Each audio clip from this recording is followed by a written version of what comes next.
Oh, no, it's recording now. Oh, okay. Never underestimate. Wait, does this usually not have audio? $300 mic. I have to make a YouTube video. Only $100. I mean, I do. Yeah, but I get like a couple thousand views. Are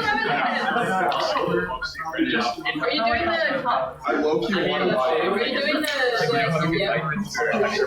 Oh, you're supposed to be You should join. No. Because we also don't have all birds are lacking. Is it working? Is it working? Audio is down. I will literally never use it. Alright, excellent. One of us will make the I really want to get the pocket variation. And then that would be my one choice. Oh no, because I thought I switched it. Does it actually? This is my Are you? I'm also doing my I feel like why was it so quiet though? What is Discord? Like, check my Discord. I don't know. Like, in the check my Discord is out. Guys, we are an entire class of kids. Not I'm just kidding. God, these are science majors. We can't figure this out. Yeah, because the IT equipment is ass, as you can see. Bro, this isn't working. The audio isn't going through. Literally, the audio is working. Okay. Hello. I was like, I don't hear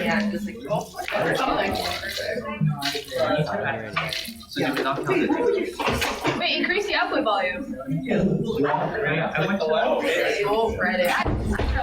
Like, fully. Yeah, bro. I mean, if it's not working, but if it's not going too fast, is it recording? Well, no, because it's Give me a sec. I'm gonna restart this tab. Bro, all laptops are ass. Somebody volunteer. on the MNC What is the audio My going? hoodie's separate. Oh, wait. Do you have audio? Do you have audio? Yep. Is it bad if I read it? I like the. Wait. We're switch to. Okay, you want to follow this? Minimum Minimum effort, maximum. Minimum effort, maximum. Yeah. Do we think this is relevant? It goes into no. I mean, I feel like there would be audio. It goes into that. I just like sometimes it's you get a 3-week extension on Oh, I it. will. Okay. I'm so happy. Wait, is that out or not? terrible. That's kind of been Terrible.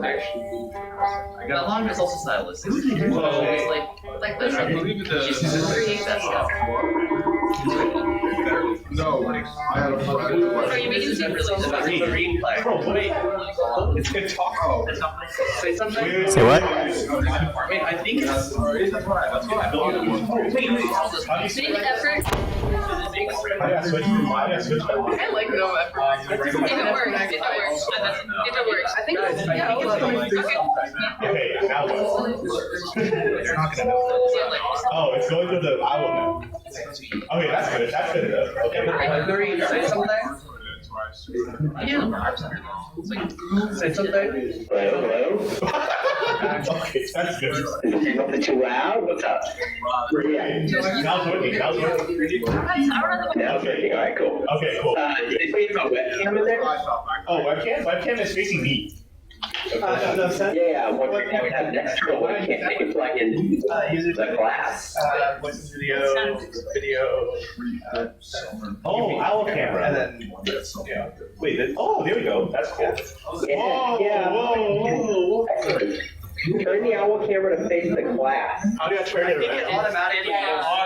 Wait, yeah, I think it's like. Wait, isn't it on the? No, it's tracking. Yes, it's. No, Leo. The page gets made by the class side. We're good to go. Oh, It is on the based on voice. oh, it's based on voice? Yeah. Oh, okay. Why is it switching me again? Because you're loud. Okay. I'll leave it to you guys. Thank you for coming to class and bearing with me here. I apologize for both today and also for Thursday. I think I started getting sick partially through Thursday. I hope nobody else gets sick, but if you do get sick, even if you think it's just a cold, go, get tested or whatever, because still sucks. But if none of you got it, I'm real happy, so cool. There's a couple things that I want to go over today. The first is I want to jump back into the lab and kind of walk it along a little bit further. Right now, I'm kind of hoping that everybody is at the write, what, where portion, which means you're crashing on the unlink. So how many people have made it to crashing on the unlink? That unlink is int free plus 116. And how many people are not there? So let's see, hands for people who made it to _int _free 116. Okay. There is now on Canvas another file, freefake.py, which will get you there. So if you're not there, please grab that file, look at how it differs from your file, and get that crash at _int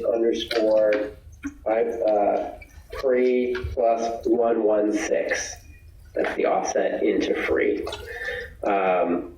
And while you're doing that, I want to talk about a couple of things that I noticed in the lab last time, and things that I've noticed actually in general in the class. And so there's two things. The first is that a lot of people got to the write, what, where, and did not recognize that they had gotten to the write, what, where.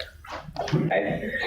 So that instruction, let me share my screen. Yeah.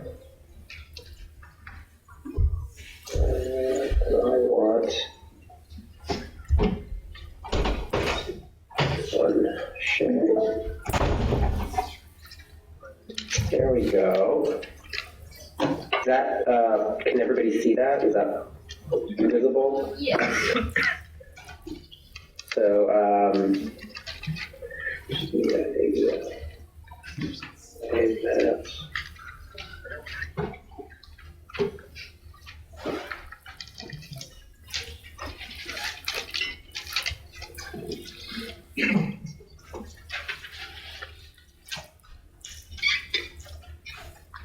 We're looking at this line here, right? This is the write, what, where, and we know it's the write, what, where because we control EAX and we control ECX, right? And if you look in free fake, let me get one more window up.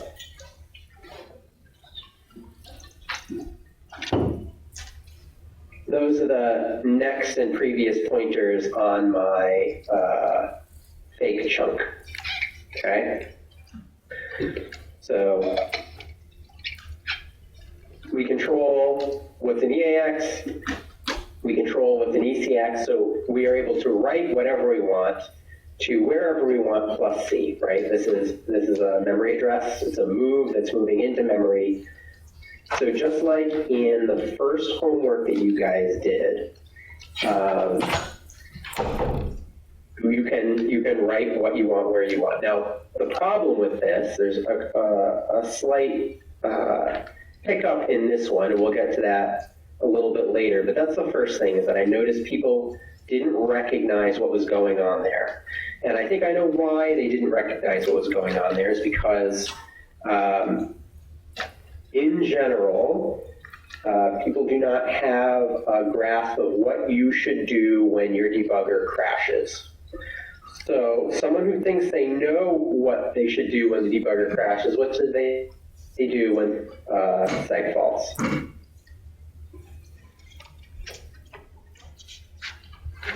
going to call on one of you. And it's going to be one of you on the left, stage left side of the class, because that's where the owl thing is pointing right now. So it's going to be one of you on the stage left side of class whose name I know. Where's stage left? Jordan, what should you do when the debugger crashes? For me, I guess it depends on how it crashes. Like if it's a seg fault, then I look at like where exactly it's seg faulting at. Oh man, that microphone's not picking you up. You're free now. Leon, what should you do when the debugger crashes? Wait, try it. I think it's working now. It was muted. It was muted. For me, it depends on. No, it is not picking it up. Okay. Okay. So Change microphone. Yeah, right click on the microphone icon. Right. this. Yeah, right click. Or someone else can just answer. There's two things. Yeah, input. Oh, okay. Echo cancel. Okay, now does it work? Hello? Oh, it's working now. Okay, cool. Yeah, now I can hear you. Oh, Leon threw you back under the bus again. So what I do is like, depending on how it crashes, like if it's seg faults, then I look at where exactly it's seg faults with regards to like the disassembled program. Yep, that's the first part. The very first part is exactly what I did on my screen, which is you disassemble from EIP, where the crash occurred, and you do it to, plus something. You can see the next couple instructions. You want some context. Now, it would be nice if we could do -20 or something and get some context, but the problem here is that because we have variable length instructions, generally what happens is if you do a minus like that, you're going to get a bunch of gibberish at the start until it hopefully realigns itself. And generally at some point it'll realign itself because you can see by the time we get to the actual crashing instruction, it's correct. But this is gibberish, right? We jumped into the middle of some instruction and it took a little while before it randomly juggled itself back into realignment. So while you would like some negative context too, you have to be aware that you might get some gibberish if you do EIP -40, right? So that's definitely the first thing. And what's the second thing we should do when after we've looked at this disassembly? First row, guys. Oh, okay, Max. You should look at what your registers are currently. Yeah, exactly. Who said that? Me? Okay, the camera's not picking you up. It's just you, Leon. Max. Max. It's Max. Okay, thank you, Max. Yes, okay, so looking at the disassembly does not necessarily tell us exactly why it crashed, right? I can guess. My guess is that ECX is bad in some sense, right? It's a seg fault. There's no segment mapped to where it tried to look at memory. We are referencing memory. ECX is bad. But if we look at ECX, we can see that not only is ECX bad, but it's something we control. And that tells me immediately, if you get a seg fault and it's referencing a register that you control, you are going to either get to read or write from arbitrary memory, right? So that's definitely the second thing you do. Now, the other thing I want to know here is, okay, what am I going to write to that arbitrary memory? Oh, shoot, I control EAX too. So no matter what, you want to be looking at the two registers or whatever registers are referenced by the instruction that crashes, okay? And you learn a whole bunch. So that's every time the debugger crashes, you get a crash in debugger, you do both of those things instantaneously. Now, sometimes, if you were debugging software that you wrote, you will also do a backtrace.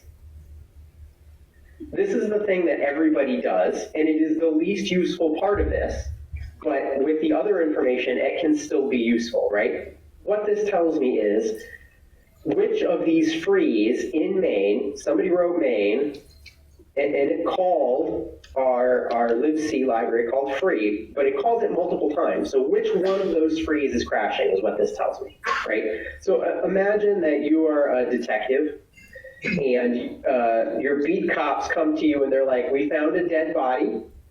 And you're like, great. And they're like, well, we already cleaned it up. Everything's already cleaned up. And you're like, okay, well, can you tell me what the evidence you found is at the crime scene? And they're like, okay, go to Hartford and then go down 5th Street and then duck into the alley on the left-hand side. And you're like, that's directions to where you found the body. Do you have any evidence, though? Like, what did you see when you got there? And they're like, no, we just have the directions to get to where we found the body. And also, it happened 2 weeks ago, so it's all gone now. So you go solve the crime, right? That's basically what happens if someone gives you just a backtrace. So it's the least important part of all of this information, but sometimes it's still useful to you. That's why it can be useful to you, is which of the frees in main caused this to happen. We know which one caused it to happen. It's the first one because we did it on purpose. We broke the thing so that when the first free was called, this would occur. So does everybody now have the crash occurring in this place using the new free fake? Is that where we're all at?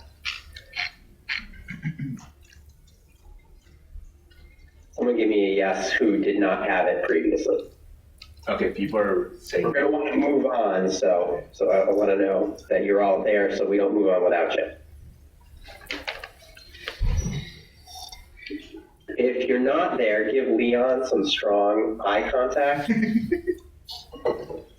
Guys, do you need help? No, I'm just getting it working. Okay, if you need help, then raise your hand, okay? I want to make sure before I move on to this next step that everybody has this crash in this location.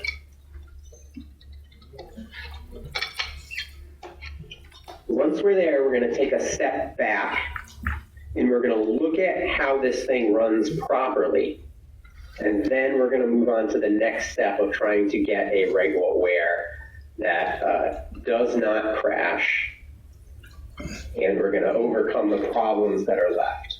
Okay?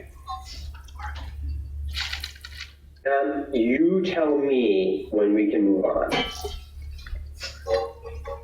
And probably you and August should give a run around the room and look over everybody's shoulder and make sure that their debugger looks exactly like this. And if they don't, you should whack them with a piece of eraser until they do. I do not have eraser, unfortunately. Yeah, I'm gonna flatten this out because I think there is no experience over there. Okay, you want to do something? Okay. Okay, where's the debugger? I think it's where's the debugger, guys? I think mine's working. Yeah. I thought it was. I think mine's working. Where? Where's the Skip my debugger? next class. Okay, show me a crash. Oh, I haven't decided.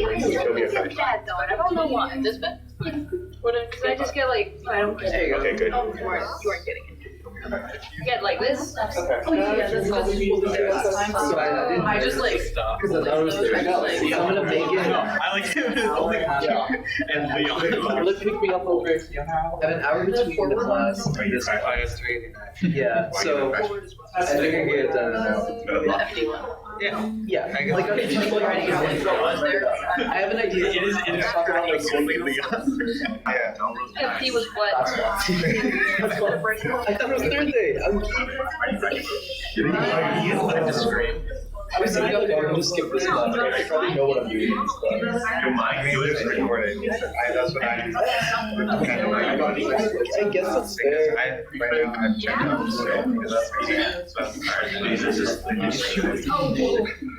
also, it says Yeah,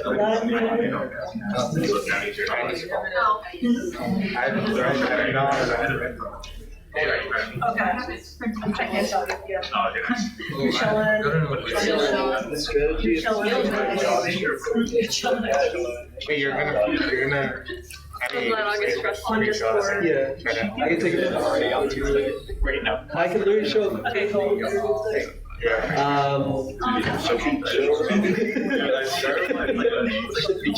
we saw it. You start by creating a new Google Slides. Yeah. I can't believe it's today. I'm gonna blow my It'll be easy. It's just like I need to sit down and make enough content in 5 minutes. Well, I haven't. I didn't drive. It's like, I could have had it today. I mean, I'm like, I can, But I didn't want to do It's supposed to. I can show I you. really hope I get it though, because that'll just save me a lot of take.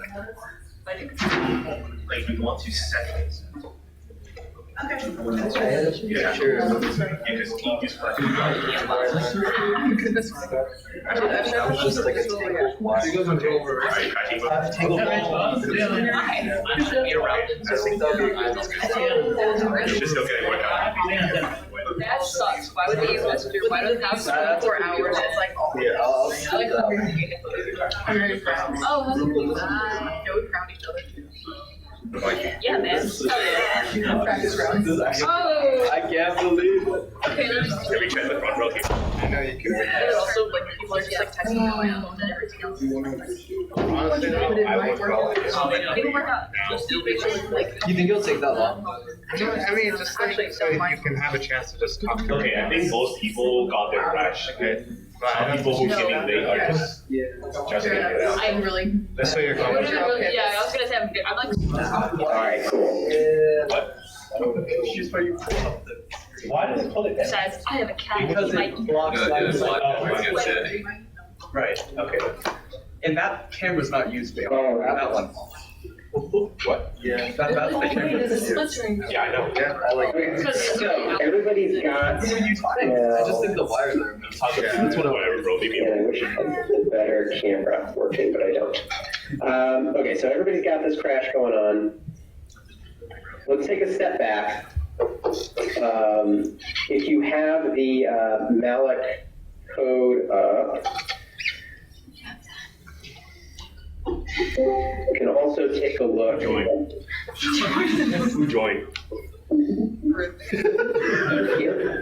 Who joined? At line 2327, at this consolidate backward chunk, that's where we're crashing. You are crashing specifically at 2332 in this unlink macro. And if we really want to, we can look at the unlink macro and see that it's right here in the first portion, okay? Do I still have you guys? Yes. How do I sound? No Why more. does it keep looking at me, bro? I don't get it. I'm not the subject. There you go. You're always the subject. I got some sound. Okay. So, everybody see that kind of in the assembly, right? That we've got this this consolidation here of the forward and back pointers that create this kind of unlinked vulnerability. I want to take a step back now, and I'm going to set a couple breakpoints. I'm going to disass main, and we're going to set some breakpoints, and we're going to run this again, and we're going to look at how the heap looks before we've broken it, just to make sure that it looks like how we expect it. And let's see here.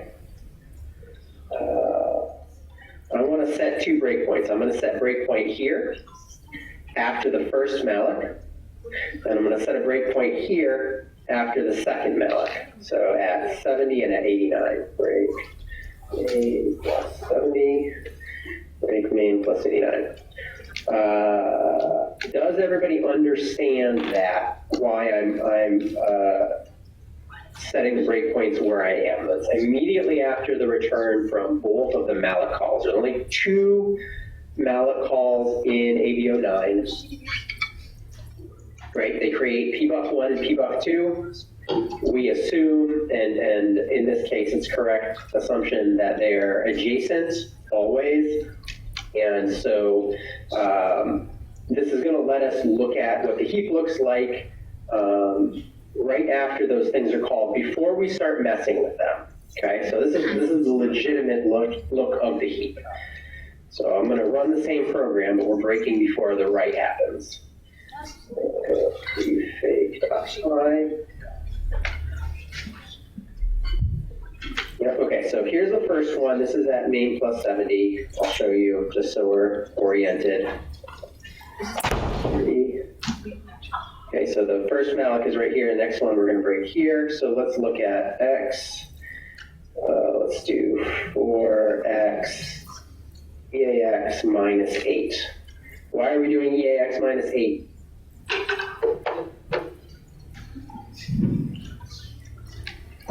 I can't see you raise your hand, so if you know the answer, just feel free to yell it at that owl So you can see the object. You can see the what? The header. So you can see the headers. Why are we... Yes, was that you, Leon? No, I'm just like Echoing. people in the back. You can't hear them. So Okay, yes, yeah. So we can see the headers, right? The headers are, when we get, Malik gives us a pointer, it gives us a pointer that's 8 bytes into the actual memory chunk, right? So what we're looking at here is, this is pre size. For some reason, it's 0. Let's look at that for a second. Now look, chunk is the structure, pre size. Size of previous chunk, if the previous chunk is free. In this case, the previous chunk is not free because the my size chunk tells me the previous chunk is not free. How does the my size chunk tell me the previous chunk is not free?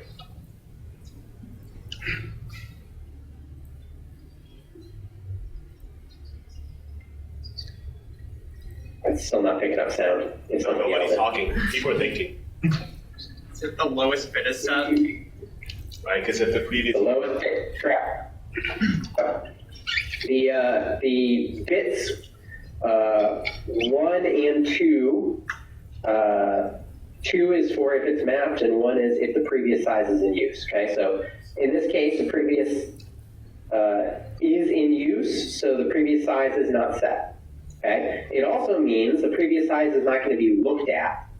Okay, and if the previous size gets freed, the previous chunk gets freed, that previous size will be written without being looked at. So it doesn't matter what we set it to.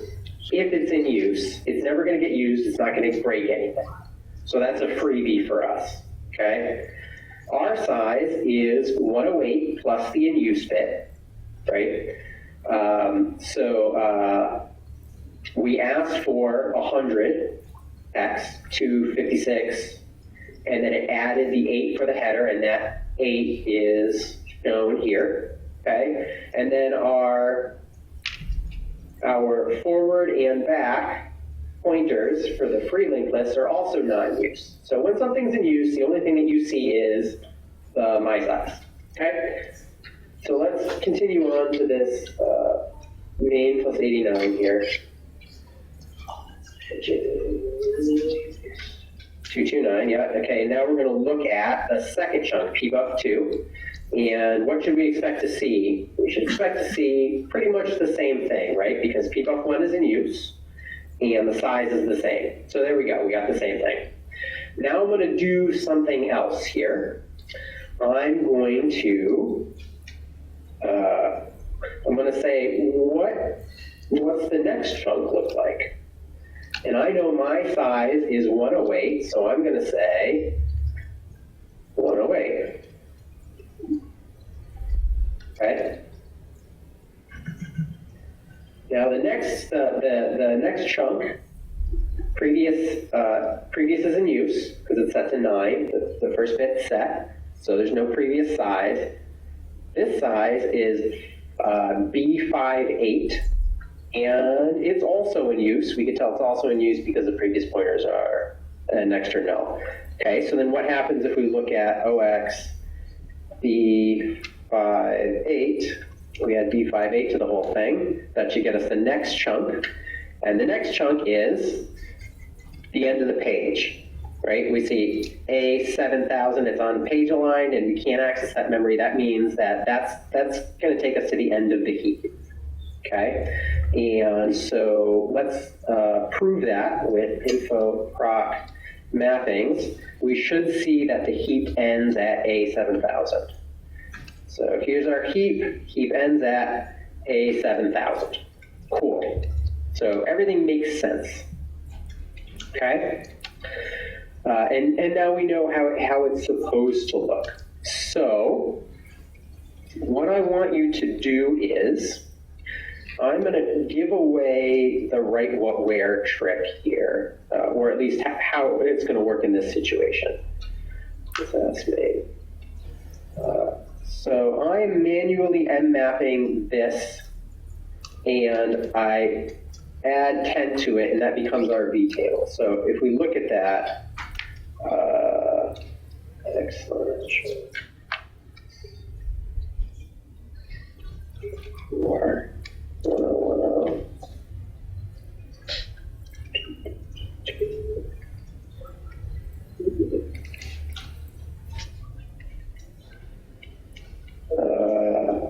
definitely screwed it up with my ints.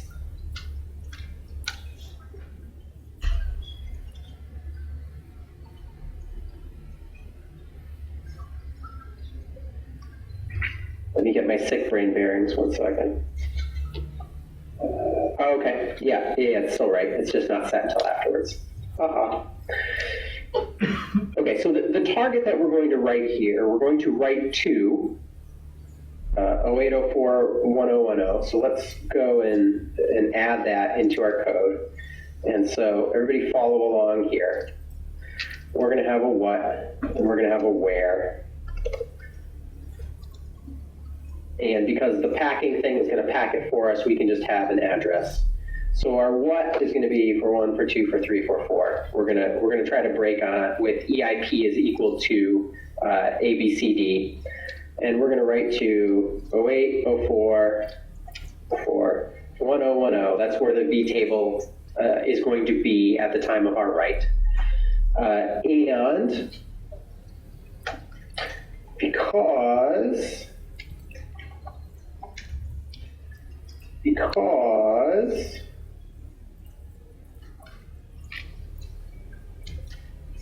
it's going to add C to our target, we are going to subtract C from our target.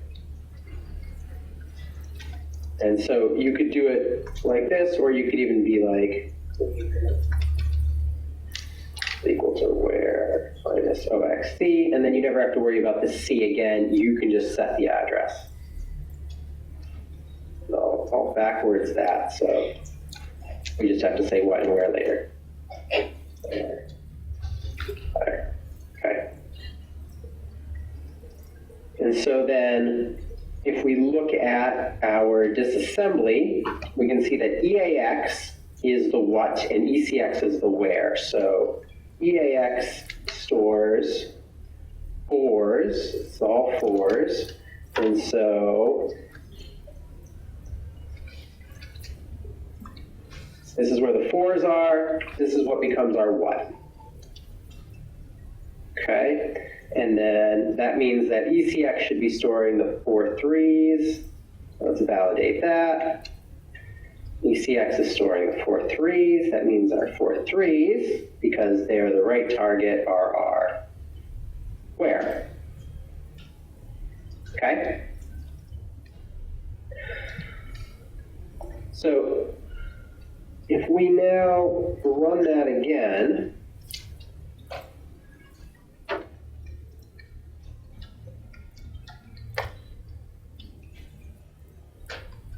what we will see is that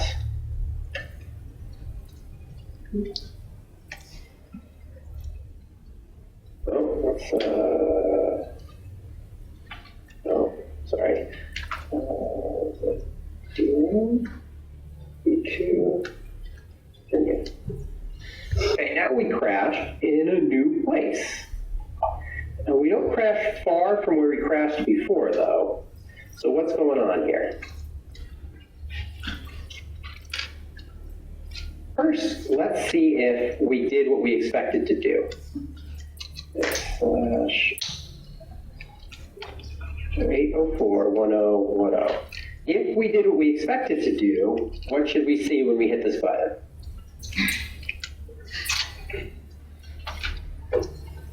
Anybody? Yes. We should see 4142.344 somewhere in there. So he said 4.3, 4.4, or whatever we put in our script. There we go. Yep, so we did. We got our right what where in exactly the way that we expected to. Okay, cool, but we still crash.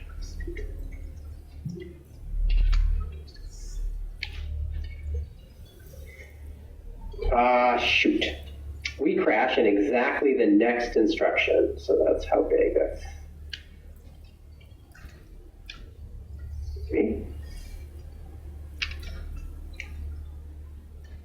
Yeah, so this is, we got our right what where here, we crash in exactly the next instruction. Can anybody figure out why we crash in this instruction without looking at the registers? Anyone have a guess? Without looking at the registers. Alex? If we're writing, now we're trying to write to EAX is what we wanted to write and not where. He said that we're trying to write to EAX plus 8, and that's probably not a valid address. Yeah. Remember, EAX is 41, 42, 43, 44, and it is not a mapped address. So the first problem that we have to deal with is the fact that this is a reciprocal write-while-where, which means that what we write also has to be writable, okay? Now, luckily, with a global offset table or detours overwrite or many other, like if we had a V table on the heap we knew the address of, all of those sections are also writable, and we are going to want to write one of those things over it, right? This is one of the things that makes those structures nice, is that they're not direct function pointers. They are writable places where function pointers live. And so in the case of what we've built, let's go look at slash 20x 1110. Oops. No, I need more.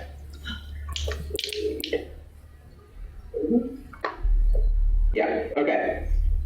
So I meant to actually have these sitting at 20 and 30 respectively instead of 60 and 70, but what I forgot is that if you're adding 1 to an int pointer, you're actually adding 4 to an int pointer, because I'm an assembly person, and that's just what C does. So actually,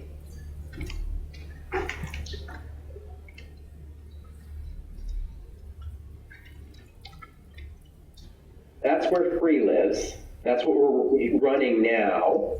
And then this here, this is where system lives, right? So, no, that's not what I wanted. So what we actually have to do is, originally it's 60 that's here. We just need to write 70 here. And then our function pointer that's going to be called, instead of free, it'll call system. And that's how we're going to prove that this works. Now, you could do full shell code with this, assuming you knew the address of your heap chunk. When we do homeworks 5 and 6, I'm going to give you the address of all of your heap chunks. And so we're going to kind of bypass dealing with peaks, because that would take you a whole heck of a lot longer, and I want you to learn the fundamentals of it first. But for this one, we're just going to prove that we got it right. Our goal here is to kind of understand how to manipulate this complex system. So we're going to go back and say, we want our what to be 08, 04, 10, 70, I believe. I believe that's what we want. Let's look at how main works.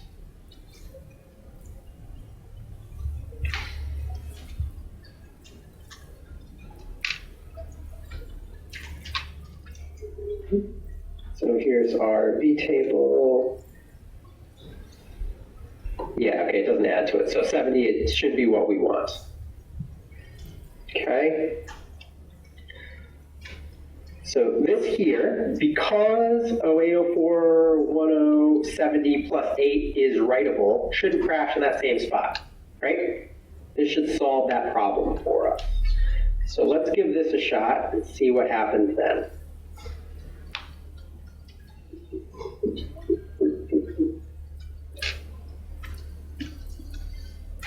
Hey, well, we had crashed at home address. Now we're crashing someplace else. So first step, let's make sure that our write-while-where still worked.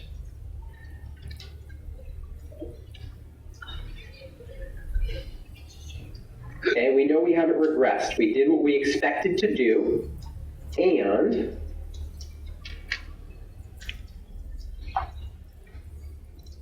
now we're crashing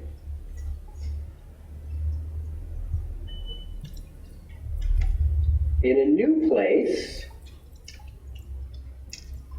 in a new way. Okay? So, what's the next problem that we need to overcome to make this work? Let's go look at our free function and try to think about what happened here. So, we got through here, this all worked. We got our right what where. Now we've got a couple other things that are going to happen before it exits.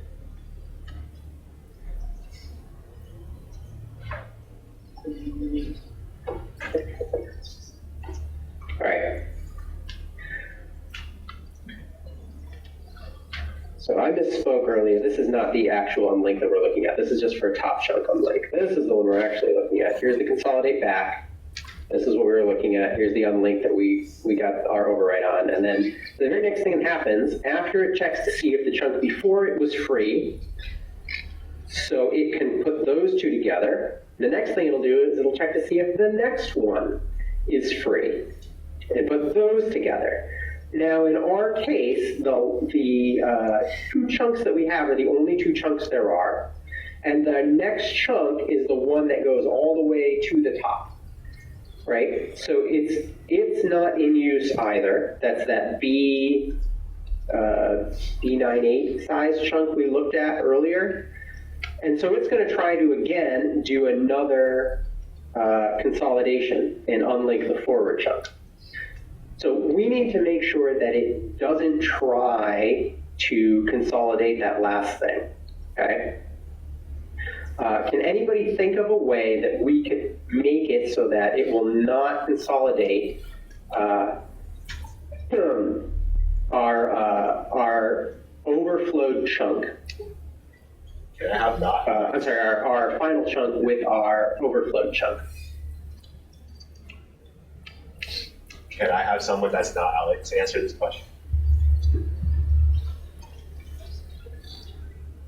I think, okay, if everybody's still confused on like what the structure of the heap looks like right now, then you can tell me, and then, okay, yes, Lena. Just make a fake chunk. So you can add a chunk after the current chunk, right? Yes.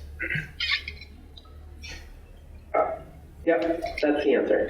Right, so we made one fake chunk that we said this one's free, so that when the overflow chunk becomes free, it will be consolidated with our fake chunk we totally control.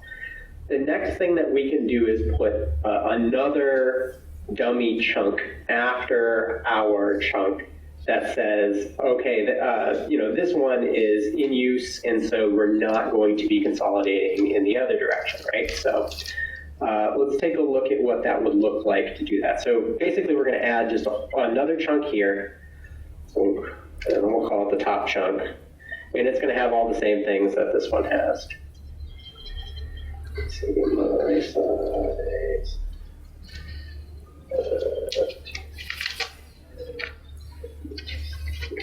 Now, because this guy is going to be in use, the previous size and the next and pre don't matter at all, right? But what does have to jive is this chunk has to come after whatever the size of my size is, okay? And so what we're going to say is, we'll say previous sizes doesn't matter, but we'll make it right anyway. Previous size is 108, right? And my size, we'll just say my size is 108 as well, but it's got to be for even use. X 108.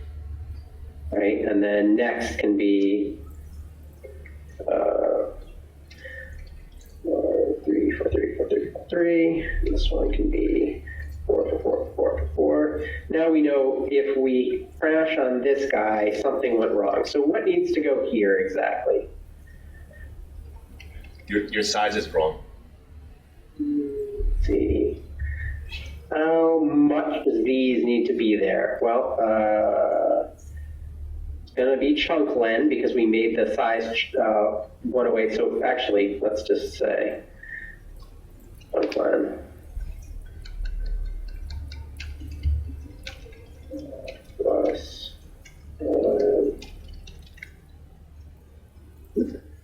chunk len plus and then this guy is just going to be z times chunk len to get to our next header. And then it'll be plus, tc chunk. It's going to be equal to pack header, tc preview size, tc my size, tc next. Oh, sorry, tc prev. 1 second. Tc prev and tc chunk. Now, hopefully I did this right, and if not, I have a saved version that is right, but I'm not feeling my bright-eyed or bushy-tailed, so we'll see what happens here. The code you have written right now is blocked by the cameras. Leon, could you repeat that for me? I'm moving the camera window so you can see the code.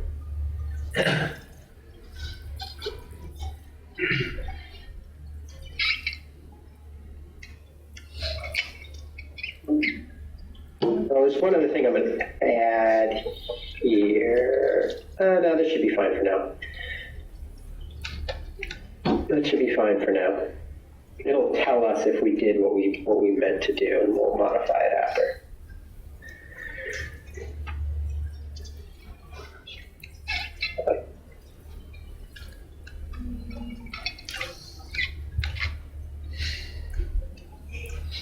Okay. Yep, that did it. So we no longer crash. Wait, no. And It says no such file directory. system is definitely being run afterwards. Is that right? No, be fake. No, I'm an idiot. That's what we wanted. It does still crash. Why does it still crash? Let's find out.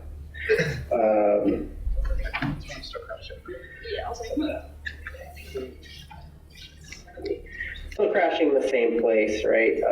Maybe this time it's slightly different.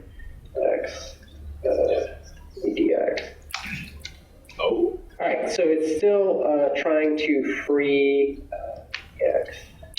EAX. Oh, I bet I forgot to.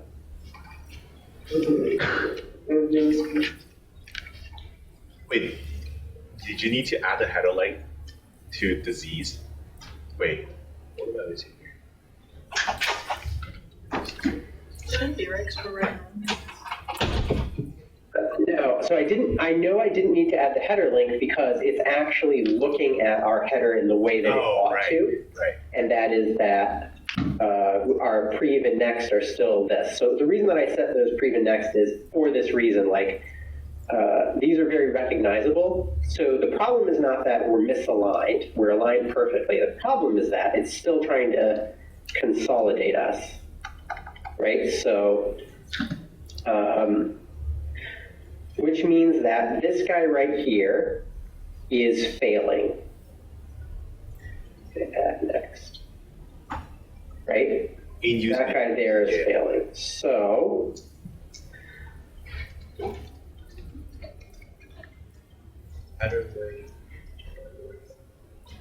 we actually want 2 more. Let's just look at what my actual solution is doing here. Then I'll bring it back because I'm not feeling super great. Oh, it's 0. Nope, I see what the only difference is. The size, yeah.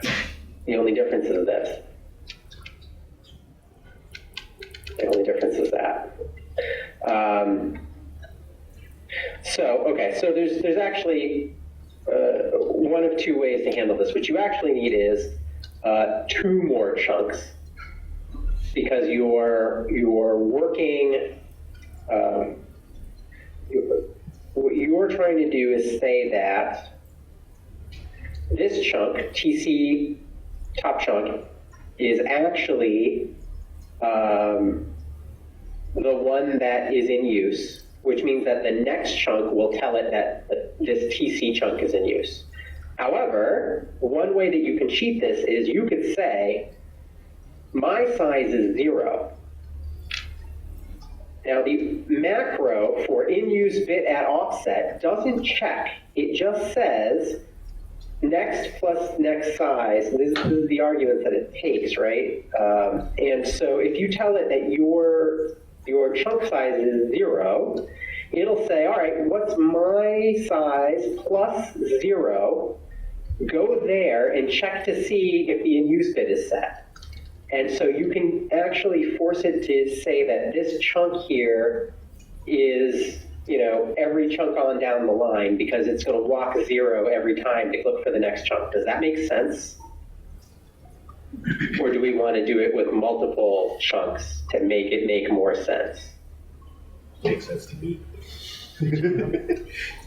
If it doesn't. So what I do is I look at your faces and I try to decide if they look blank and terrified, and if so, then I revamp how I'm talking about this.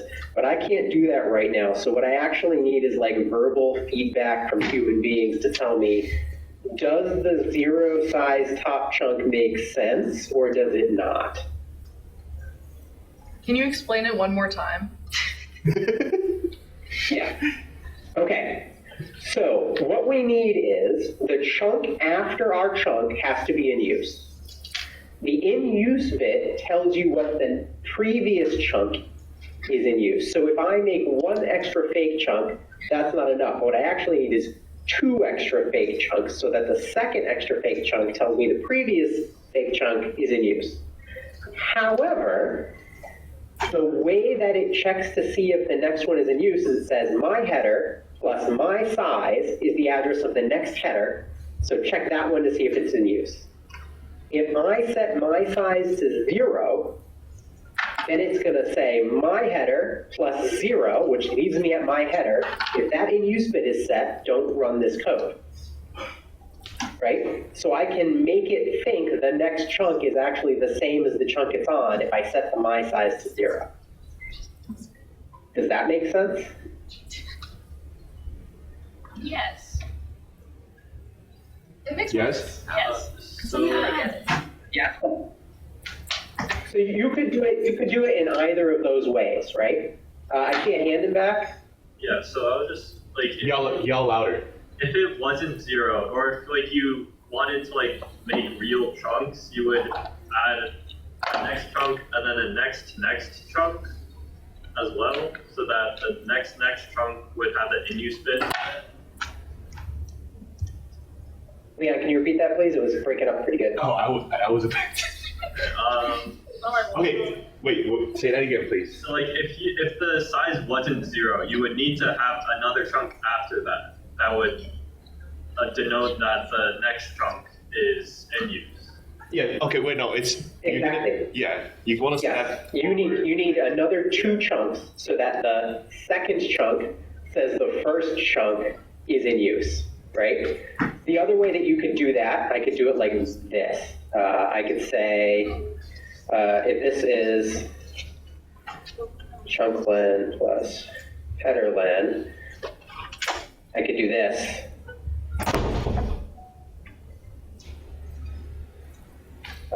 Plus, Wait. What's this thing? Okay. Who joined? that, right? I'm sorry, it would be, I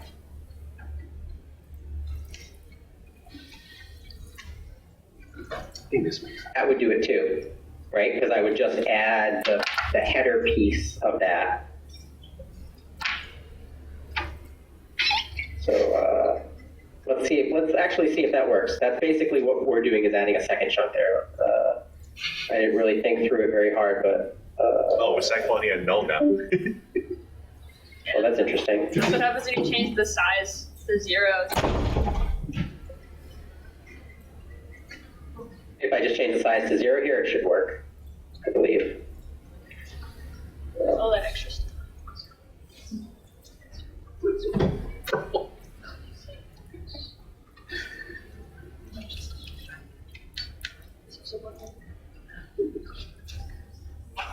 Did we already place it?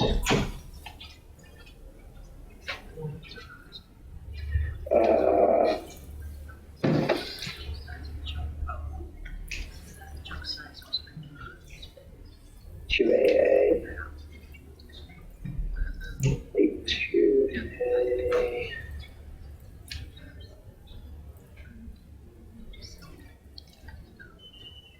Yeah, okay, so, X, EAX. It's after move. You have to break on the main plus 214. Minus. Oh, that was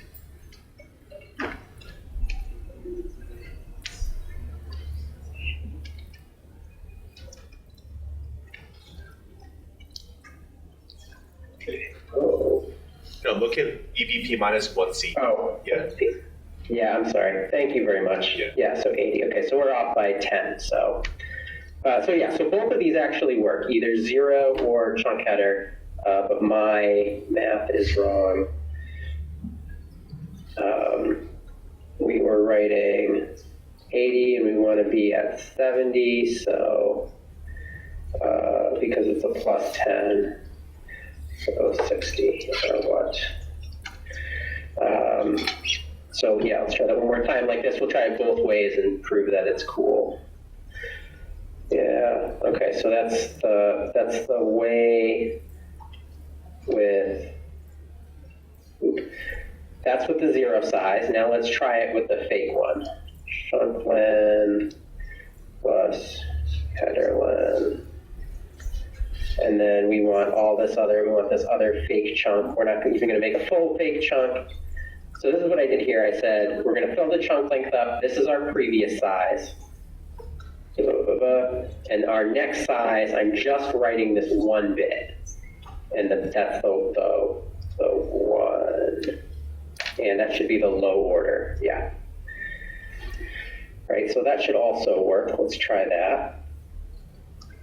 Oops. And because we already placed it with, we called system, we actually have to quit and restart the whole thing. Because otherwise it'll just run system again instead of the h.i thing. So both of those work. Either setting our next size to 0 or actually adding yet another chunk header to the front of it, to the end, right? But let's actually make this run something so we can prove it works. So let's call this 1, 2, 3, 4, ls semicolon space quote, and we'll say command plus, and that's got to be a binary string, and then I want to say minus command len, and command len is equal to len command. I really didn't save a lot of space, but at least it's readable. So let's see if this does it. You know Terminator, right? Oh. And You add one. okay, fake.pi. Oh, it worked. And there's our ls. Right. So it works in and outside the debugger. Does anyone want to see that with the 0 length one, just to prove it? Yeah. What the heck? Let's do it. It's going to be right after the top chunk. We don't need this. So, and then we'll just do 0 or in use. Back over here and try it again. And there's our ls. Okay, so that's the full, completely obnoxious write what where, done a couple of different ways, manually bypassing each of our problems as they come up. Now, in this case, you have the allocator source code, and you can kind of figure out exactly what those problems mean and why they're occurring. However, one of the things I talked about in the grad section last Thursday, as I was getting hit by COVID, was hopefully more coherent than it felt at the time, but the idea that you don't necessarily actually have to understand why something is happening, as long as you understand the implications of the assembly. You can just walk from branch to branch in the assembly, identifying your problem and working around it just by making the bytes that you send to the program bypass the places which you crash. Right? That's really all you actually have to do, and in some cases, it's kind of a back and forth process. So hopefully that wasn't too crazy, and you kind of understand what's going on in that exploit. I know the person in the back who asked the second chunk question definitely understands. Thank you. But let's, real quick, I want to go over the source code for homework 5, and it's going to share a lot of the source code with homework 6. But because it's a legitimate heap... we have a question from the back.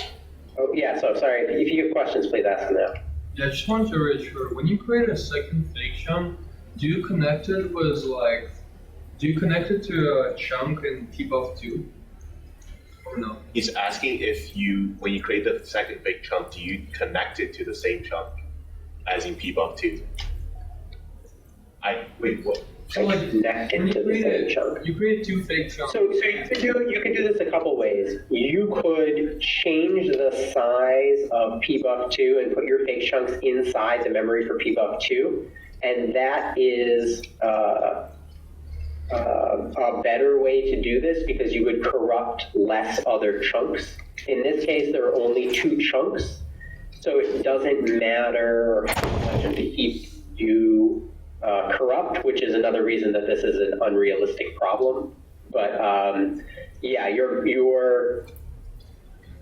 best bet in all cases is to corrupt as little as possible in order to get what you want to happen so that you have less to fix and less chances of crashing later. Does that make sense? Okay. Cool. All right. Yeah, let's look at homework 5. So on Thursday, hopefully I will be in person, probably with an obnoxious mask on. If you're going to sit up front, you may or may not want to wear a mask too. Who knows? But we're going to talk about J.E. Malek and the low fragmentation style heaps.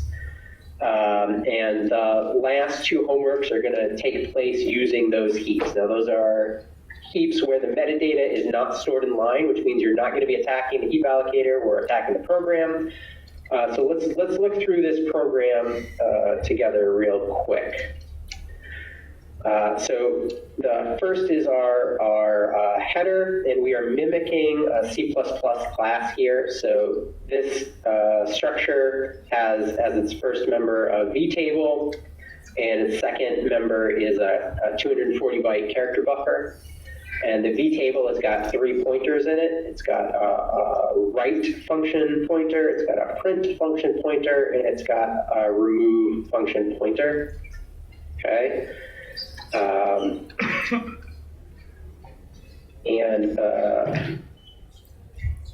Now this vtable is not stored inside the class, right? This is a vtable pointer, so it's a pointer to this guy, and this vtable is actually, you will see, it's going to live. It's going to live in .data. So it's a global in the program itself. Okay. So here are the functions that the class can run. There's a write function, a write, a print, and a remove. The write takes a self or a this pointer. All these, as you can see, their first argument is a this pointer, right? So That object is what's calling these functions on itself, and so it takes a this pointer first, just like in C++. The right also takes an input, which is going to be your source string, and a size, and it does a memcopy into that buff, static buff that we saw earlier in the object. And then it's going to return the length of the string that it copied. And I could put size there. It actually could be tricked. For the print, it's just going to printf the buff as though it's a string and return the length that it printed.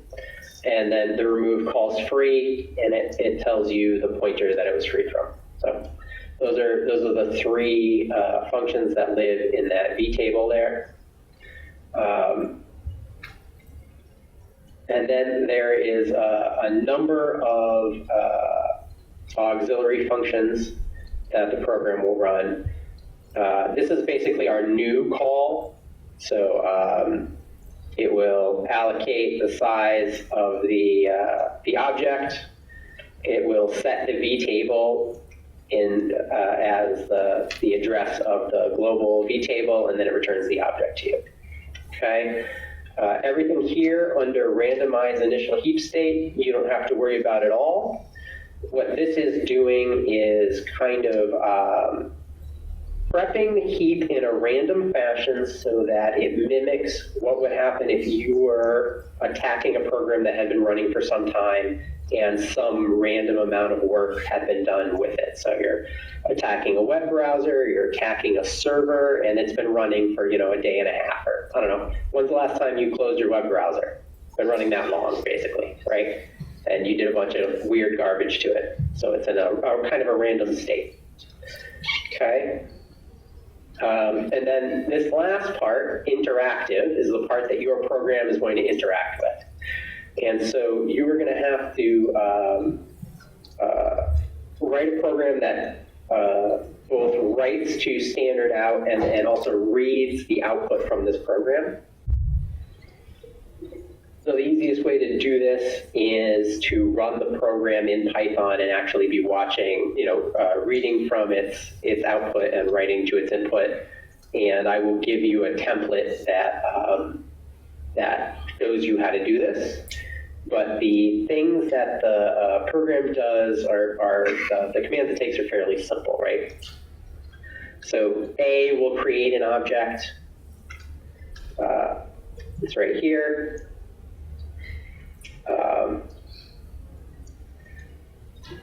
By index, it'll create this object. It'll tell you what the index is, and it'll tell you the address that it allocated the object to.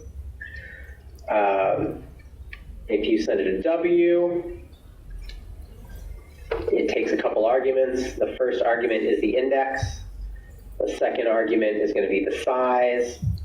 And then last, it'll take the string that you are going to write to it. And it'll call the vtable function to do the writing. And it'll tell you what it wrote, to what index, and what address. If you ask it to remove, you remove by index. It'll free the index and set that array pointer to null again and tell you that it freed the index. And if you ask it p index, it'll print out what currently exists at the object that is stored at that array index. Okay? And those are all of the functions. Now, there's a bug in here, and it's not a complicated bug. The bug is in object write. Can anybody tell me what the bug is in object write?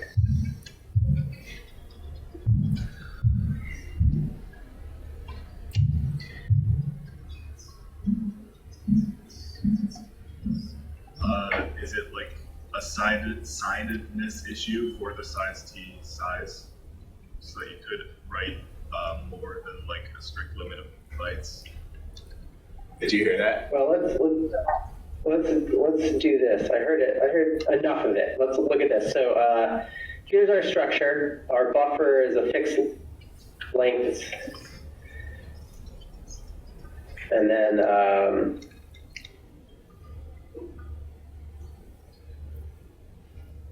here is the part that reads in. It reads an index, it reads the size, and then it asks to write with whatever string you give it plus size, and write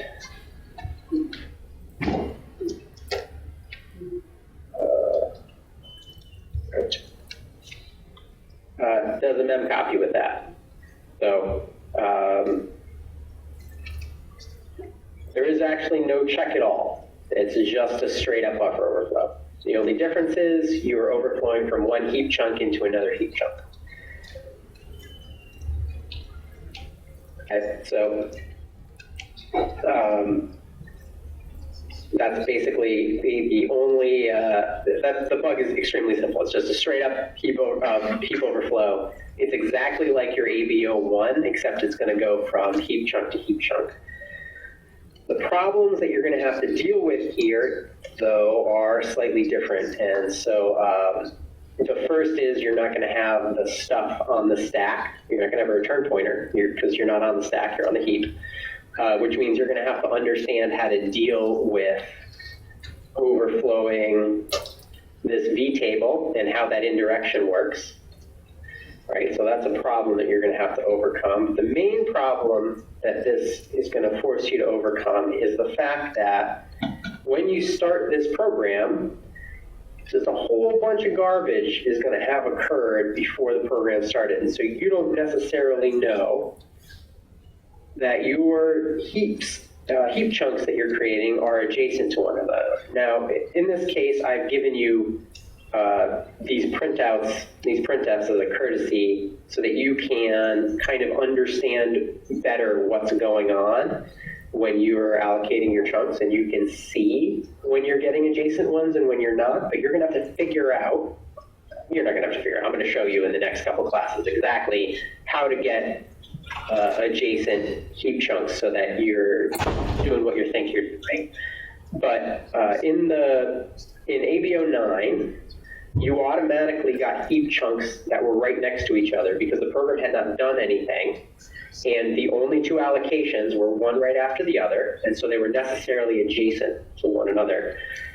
You are going to now see what it's like to deal with a program where those chunks are not adjacent to each other. Now, if I had wanted to be, I guess it depends on your outlook. If I had wanted to be more complete, or if I had wanted to be more cruel, what I should have done is have an extra thread in there that's randomly doing allocations, because that's what real life is like, right? There are going to be other threads that are randomly doing things, and so your heap layout will have to be more robust, and we'll talk about that. On Thursday, I'm going to talk about how JE-malloc and other low fragmentation heaps work and why they work the way they do. And then the next class after that is going to be how do we manipulate them to deal with these situations, and how do we manipulate them to deal ideally with situations where there are other random allocations happening as we're doing our exploit, and we still want to be robust to that, or as robust as we possibly can, right? But as you can see, that's kind of a much bigger program than you've dealt with in the past, right? So I wanted to go through the code so it's not immediately overwhelming. I'm going to give you that code. I'm not going to give you just the binary, because I want you to deal with the complex situation, not the reversing this time around, and we're running out of time for homeworks. So I'll probably write up that template and try to get this homework to you on Thursday. And then as soon as possible afterwards, after I can test homework 6, which is just a slight variation on this, I will give you that one too. And both of those will be due as late as we can possibly make them due in the class and still have your grades out on time. We still have to figure out exactly what that date's going to be. So I'm going to give you the homeworks early, and they're going to be due late. but I haven't nailed down exactly when that's going to be quite yet. I had wanted to do that for today, but obviously stuff is out of my control. So, does anybody have any quick questions? We only got 1 minute left before the video dies. Not my video, the Echo 360